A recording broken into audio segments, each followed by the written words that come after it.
Hello viewers, welcome back to my channel MS vlogs Nellore. మన ఛానల్ని కానీ ఫస్ట్ టైం చూస్తున్నట్లయితే ప్లీజ్ సబ్స్క్రైబ్. ఈరోజు మనం వీడియోలో ఎంతో కమ్మనైన వేరుశనగ పప్పు చింతతొక్కు పచ్చడి ఎలా ప్రిపేర్ చేయాలో చూద్దాం. ముందుగా చింతతొక్కు కోసం రోట్లోకి చింతకాయలను వేసి కచాపచాగా దంచుకోవాలి. కొద్దిగా కల్లుప్పు, 1 టేబుల్ స్పూన్ పసుపు పొడిని కూడా వేసి నీళ్లు లేకుండా బాగా మెత్తగా దంచుకోవాలి.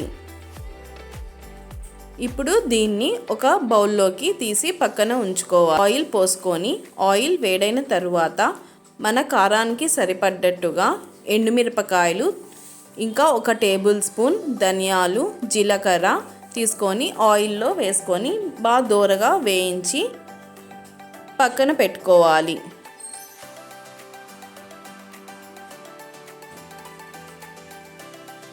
అదే ఆయిల్లోకి వేరుశనగ పప్పులను కూడా వేసి దోరగా వేయించి స్టవ్ ఆఫ్ చేసి చల్లారనివ్వాలి.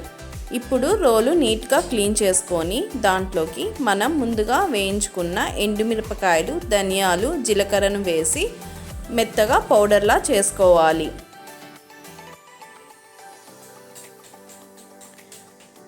ఇప్పుడు మనం దోరగా వేయించుకున్న వేరుశనగ పప్పులను కూడా వేసి దంచుకొని రుచికి సరిపడ్డ ఉప్పును కూడా వేసుకోవాలి. మనం చింతతొక్కులో ఆల్రెడీ కొద్దిగా ఉప్పును వేసున్నాం కాబట్టి కొద్దిగా చూసి తీసుకోండి.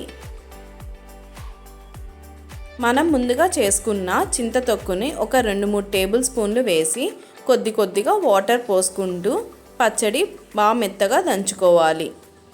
ఫైనల్గా మనం కట్ చేసి పెట్టుకున్న ఉల్లిపాయ ముక్కలను కూడా వేసి కచాపచాగా దంచి ఒక బౌల్లోకి తీసుకోవాలి. అంతే, ఎంతో రుచికరమైన వేరుశనగ పప్పు చింతతొక్కు పచ్చడి రెడీ. ఈ పచ్చడి అన్నంలో కానీ టిఫిన్స్లో కానీ చాలా బాగుంటుంది. మీకు కూడా ఈ వీడియో నచ్చినట్టయితే ఒక లైక్ కొట్టి షేర్ చేయండి. Thank you for watching.